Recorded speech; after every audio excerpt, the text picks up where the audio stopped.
Okay, viewers, so something completely different today. I know I'm jumping around a bit and I've got a few projects on the go. You'll get to know me because of that. I got ADHD probably, that's what people tell me. I don't think so. I just like keeping things interesting. I've got the weaving machine nearly working, well, nearly together anyway. I loosened up all those bearings and everything on it, and that's really good. And there's a few other little projects that I think, please, I have to apologize. I haven't given you an installment on the dyno for the brushless DC motor, so that's been really good. I'll put a video together of that probably in the next few days and post that. That's going to be a bit more of a longer one because I've tested 3 or 4 different motor combinations.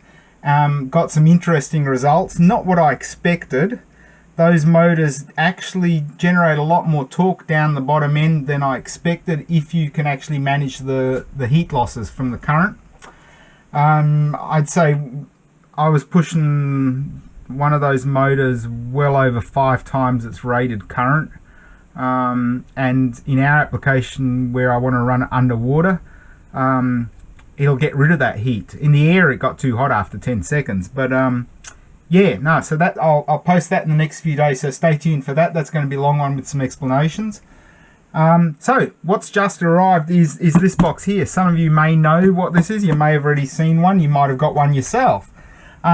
Full disclosure, this belongs to my work. My work purchased it. I received it because I've got the delivery address. I'm going to take this out of the box and commission it, and I'm doing that on my own time. So yeah, it's not free. They didn't buy it. Work bought this. Sorry, they didn't provide it as a sample or anything. Work bought this. This is all on the current employer that I'm working with at the moment. They wanted to upgrade the 3D printing capabilities.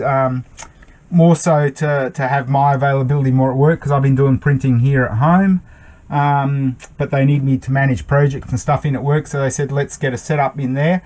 They're not prepared to do a resin print setup with the chemicals and everything. It's too much of an issue, but they asked have a look what can you find within a reasonable budget.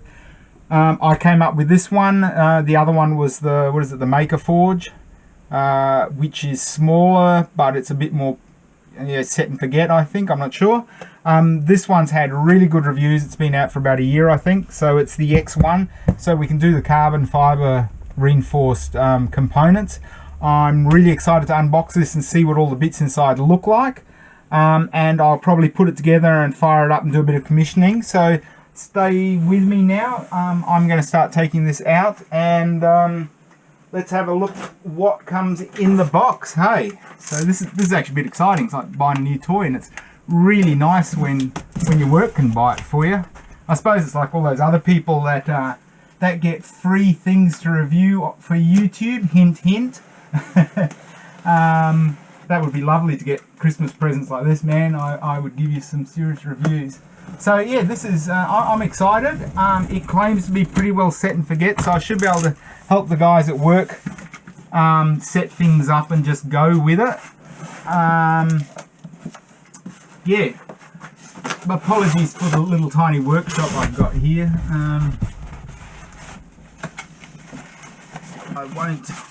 I won't be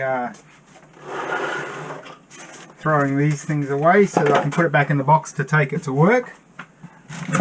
And let's see how this goes.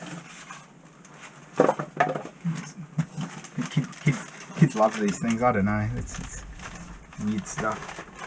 It was found at the last place I lived. We were at higher altitude, and those things used to be so expanded. All right, I'm going to put this down on the ground. Actually, no, I've got this beautiful new stand over here. It's called a microwave oven. I blew that up trying to melt some metal with these things over here. If you're interested, I'm happy to talk about that. That's a silicon carbide crucible and some insulation. Yeah, it melts anything, but it also melted the microwave oven. So sorry, I might get into that some stage in the future. Now, this is interesting. They've got some sticky on these bags here. This is good. So that you can grab it by the ears and pull it out, I guess, is what the picture shows. There's two little pictures here, don't you can see, of grab it by the handles. It says, it doesn't say lift, but I'm assuming you do this. And I guess that's what you do. There we have one Bambu Labs X1. Get this bad boy open and let's have a look what we got in here. I have to say, a little bit disappointed in the size. I print on an old Tronxy XY, which is 330 by 330 and I think 500. Huge build volume. Yeah, crappy quality. I'm happy with it for quick prototypes and stuff. This is only 265, so it's tiny. I'll have to get used to that. It's the kind of thing you'd probably have in an apartment, or yeah, probably the better thing I've got for here in the small workshop I've got. It probably is the right size, because that other thing takes up the entire bench nearly on its own. So yeah, in that respect, it's good. But you know, is that big enough to print a Mando helmet or a Stormtrooper helmet? I don't know. So, what are other people printing on these? Be interested to know. Leave your comments what you think about 265 by 265. I don't remember the height. Not sure about the height at all. Now, I guess I will move it off this plastic bag. Get you closer. Put this plastic bag back down here. And what I'll do, I'm going to move this over here like that. That'll sit there nicely, and I'll get out the rest of the stuff that's in the bottom here. So they give us some green basic PLA,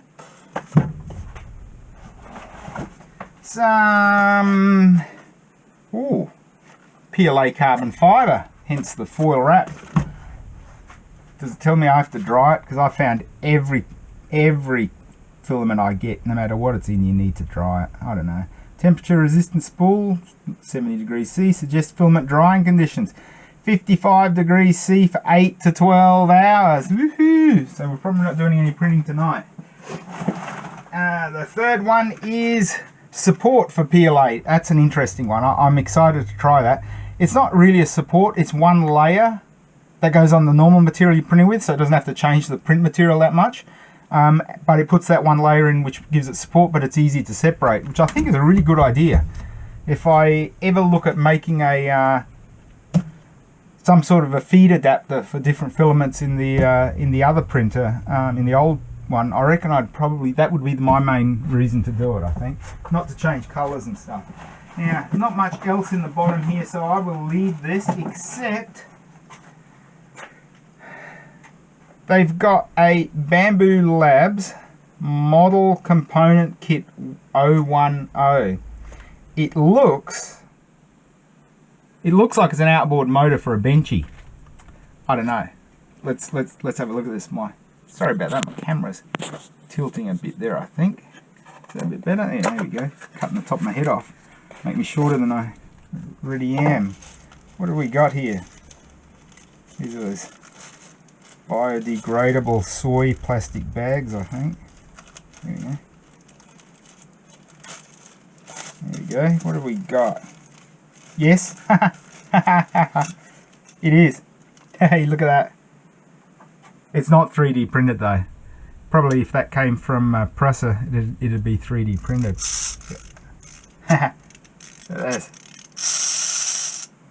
There we go. I know exactly what we're going to do with that. That'll go really good with my dyno testing, I reckon. Really good. Awesome. The new motor to test for the dyno test project, hey. Great. Alright, we'll put that over there. And next, so push this out of the way. I don't think you need that here anymore for now. It'll be going back in that box. I'll be paying a bit of attention to this. Alright, I'm guessing we take this off here and rip it in the process, which is usually the way. Yep. Alright. So one instruction, quick get started, quick start. Don't print with TPU, don't print with damp PVA, and don't use cardboard spools. There you go. Alright, they've got all the bits. Yep. And more pictures of all the bits. What are we going to do? Okay, so the first thing is take out the accessory box. Use Allen key H2 to remove the screws as pictured. Take out the AMS by sliding it out through the top. Okay, let's do this. Sorry, getting insects in here. I might have to spray. Okay.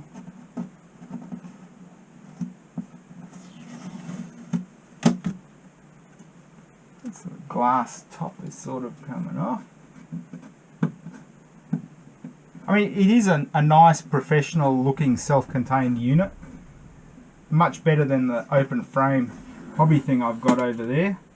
But it's also more than 3 times as expensive as that thing was. So, you know, this is probably what I got it for, probably the ideal solution, because I'm not sure if I could justify this kind of price on hobby stuff. Depends what you're making. You could probably start to go into a bit of a small business making stuff with this. I mean, I do it for my work, but it's more of a feature that I provide as a bonus, because I still get most of my stuff from CNC machines out of China, and they do a lot of they'll even do CNC machining and silicon mold for low volume run injection molded stuff. So it looks real. It's real injection molded, and that I think that's important. If I need to do small runs of 100 or something, and in fact, once they've CNC'd the first part, usually they keep that, and or they can send it to me if I want to keep it, and they can use that to make more silicon molds, because the high pressure silicon molds are good for about 100, and there's the added cost of having to make more molds. But generally for low volume runs, I've never had a problem with that.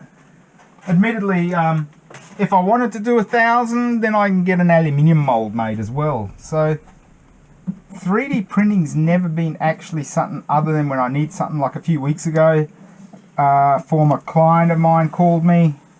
They urgently needed something for a photo shoot coming up, and I tell you, that client was really good with the marketing side of things, and they're really on top of that. They understand the product. Something that took me a long time as an engineer to come to grips with. That so much is based on what you can achieve from marketing, and not so much having good product, which is interesting, because I'm not saying you don't want good product. I think you need good product and good marketing, but I learned so much when it came to that. It really surprised me how the product is actually the stuff that you make and sell in the marketing side of things. So yeah, anyway, they urgently needed a solution for one of their things that they were having a photo shoot in a few days. So yeah, we came up with a shape, a design, CAD'd it up, 3D printed it. The next day it was ready, sanded, painted, cleaned it up, and yeah, we had the part that they needed. Looked exactly like the real thing. Not functional, didn't have to be functional, it was just there for the photo shoot. So yeah, that kind of stuff is really good for the 3D printing. I didn't have the time to send it off to China and get it made. So yeah, worked well. So now, these things are glued up everywhere. I tell you, they probably spend more money on having people cover everything in plastic bags than they do making the thing. Look at this. And it's sticky, so it's going to be really annoying to get that out. What am I going to do? No, that's going to be really painful to get out, man. It's too sticky. So, word of caution, if you're going to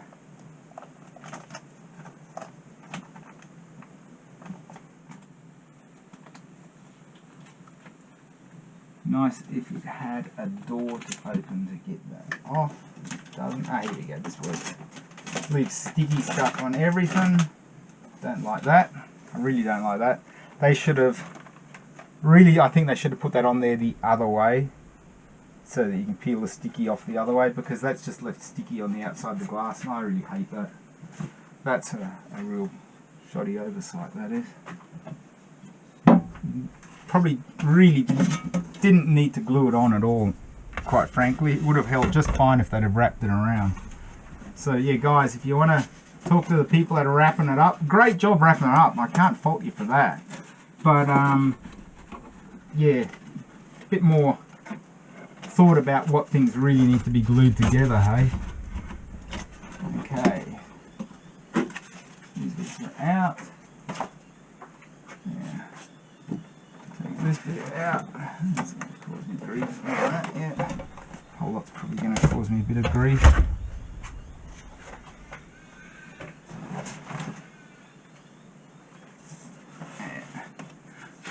Yes, okay, so box of bits here.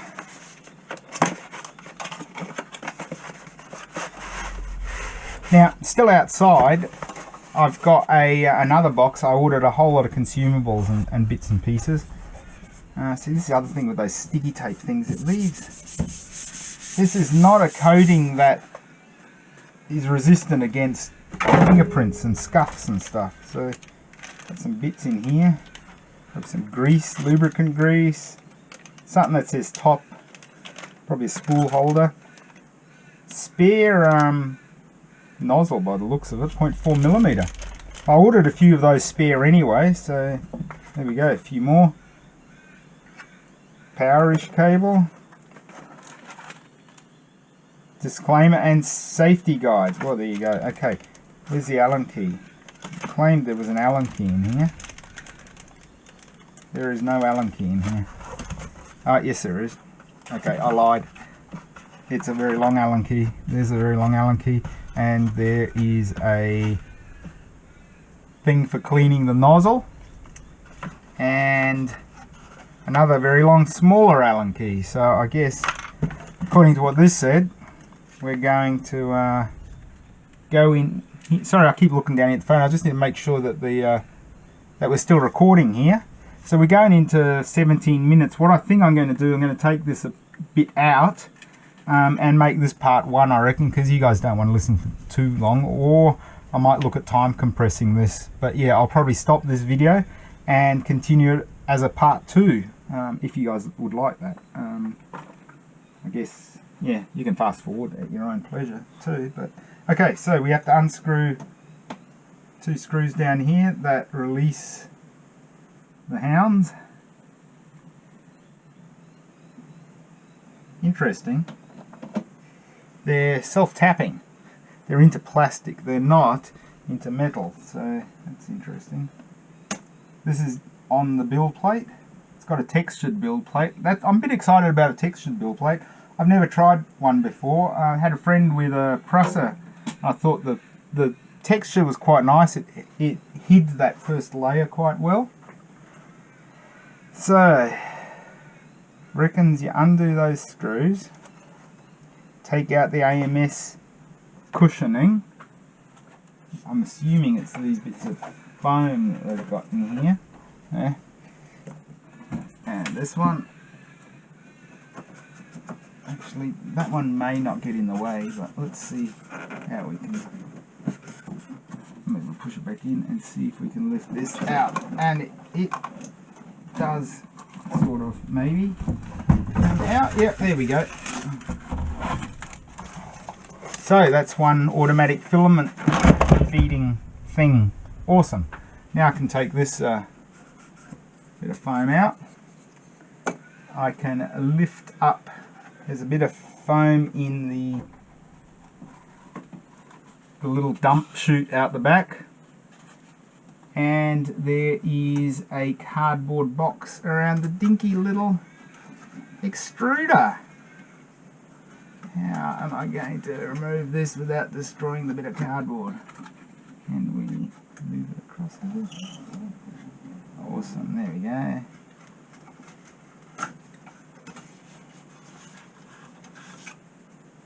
Okay. Alright, let's see if you can come and have a look at this. This is just like it's like a little baby version of my Tron XY. It's got a lovely cover and case over this, and this is going to be exciting. Hopefully all the heating and everything's going to work really nicely. But yeah, the feed mechanism with the wires going to the print head, extractor fan, cooling fan. Yeah, still got more tape to take off, so there we go. So that's the first part. My camera's not working now. Come on, stand still. Yep. So that's the first bit taken apart. This last bit was actually really quick. I undid some screws as the manual tells you. You saw me take the material feeder out.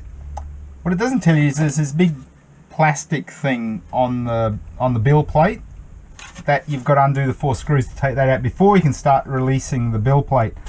I don't think this is anything other than a carrier for the AMS, so not sure, a bit of junk, but I'll keep that because I'll probably put that back together so I can cart everything back to work.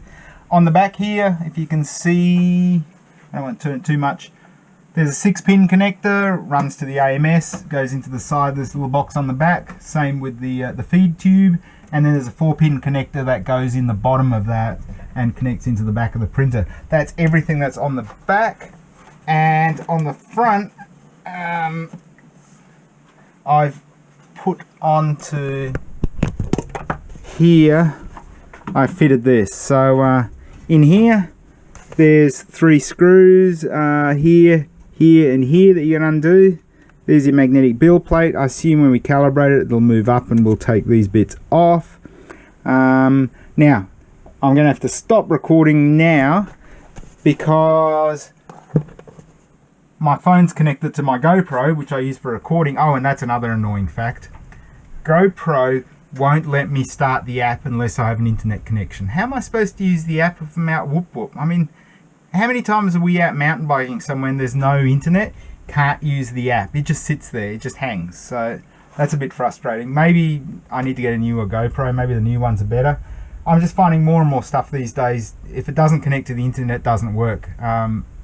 Point in note, I think somebody was telling me recently their Ford didn't connect to the internet and they couldn't drive it to work. Something about failed to update. I don't know.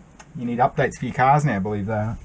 I don't know. Okay, so that brings me to everything I can do for this assembly for now. I'll probably pull these bits off when I get it to work. I think it's, I might take those bits off now. We'll see. We shall see what I feel like. I'm not sure if that warms up, if it's going to cause problems and not come off. I've downloaded the app. I did that during the break while I was unpacking the rest of this. I've now got to power this up and go through the calibration process. Look, I don't think you guys will want to watch that kind of boring stuff. If you do, leave some comments. I'll go through the entire process of calibrating and setting it up. But I'm going to say thanks for watching right now. If you like this kind of stuff, like and subscribe. And I'm going to keep you posted on how prints go with this thing, and how I go with the calibration process and general setting up of this. So yeah, I'll give you an update probably in a few days. So thanks again for watching.